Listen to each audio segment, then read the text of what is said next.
to wood for to make the barrels that is carried in to candles and actually work in the evenings in the process of refining and milling sugar, some molasses and rum while they work the fields during the daytime. New England will become, in fact, the supplier of the West Indies. That helps the West Indies, British West Indies, sustain this incredibly profitable plantation economy. And by doing so, New England actually manages to emerge as a central sort of site in the merchant and the Atlantic trade, eventually actually extending their trade into supplying the West Indies and the American South with enslaved people too. And so they'll expand into the African slave trade and do, in fact, the whole gamut of supply that sustains plantation slavery and allows it to maintain its extraordinary profitability. The American colleges that are established from Harvard on in the English colonies are in fact part of this economic nexus, and part of their role is actually to supply those colonies with ministers, with officials, and so what one has is this really quite tightly braided world of English colonies connected together both economically, socially, intellectually, and then through their religious and their cultural institutions.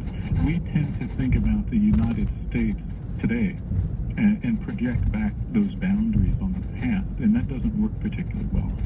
Barbados is central to the fate of New England. New England can't survive without Barbados. The mid-Atlantic colonies are actually fighting. New York and Pennsylvania, New Jersey are fighting to break into the trade, into the supply trade to the West Indies for their own commercial fate. And so before the decades of the American Revolution, one really has to think about the British Atlantic world rather than the 13 colonies that become the United States, because those 13 colonies often have closer and more intimate economic and social ties to the West Indies than they do to each other. Our guest is Craig Stephen Wilder. He has a brand new fascinating book out entitled Ebony and IV, Race, Slavery, and the Troubled History of America's Universities, and he himself is based at MIT. It's interesting to hear you talk about this, because when I first went to the UK and saw, basically the wealth that the slave labor, those of us in Barbados created, it was most disconcerting, and also the fact that the British working class didn't really seem to get much of it. The wealth, the plantocracy, they're still today, by the way, called the plantocracy in Barbados, but the plantocracy were so enormously wealthy but they also played a huge role. The trade was going from the colonies to Barbados. There was a lot of money also coming into these colleges from places like Barbados. Is that right? Absolutely. In fact, actually, this is the story of Codrington College. This is, Christopher Codrington, Her Majesty's commander for the West Indian Islands. In the early 18th century, the early 1700s, I believe his final will is around 1710 or 1712, somewhere in there. It leaves in his will a couple of plantations for the support of a college on the island. And it takes, in fact, multiple decades for that college to be established for a lot of reasons. The other planters are very worried about the social effects of establishing a college. There have been a series of slave revolts in Barbados and the British West Indies that lead them to be even more concerned about their ability to control and regulate the colonial population, and particularly the enslaved, part of the Codrington Grant. And this is sort of, the grant actually leaves plantations and slaves to the Society of the Propagation of the Gospel in Foreign Parts in England to support its mission. And it leaves money to Oxford University in England, where Codrington had attended, his alma mater. And then it leaves a fund, a plantation, to support a college on the island. That college isn't established for basically another 35 years. But in fact, actually, one of the things one finds is an extraordinary amount of West Indian wealth being funneled into American colleges.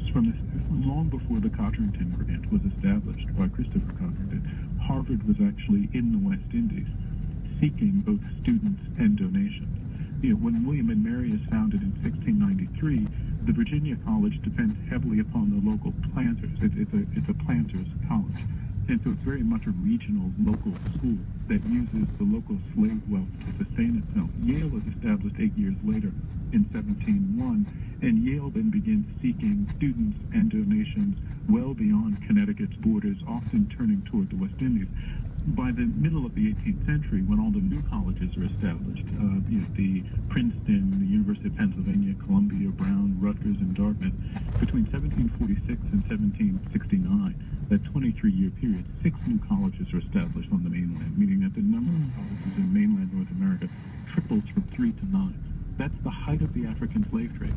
And these colleges are now aggressively pursuing the West Indians as sources of both money and students.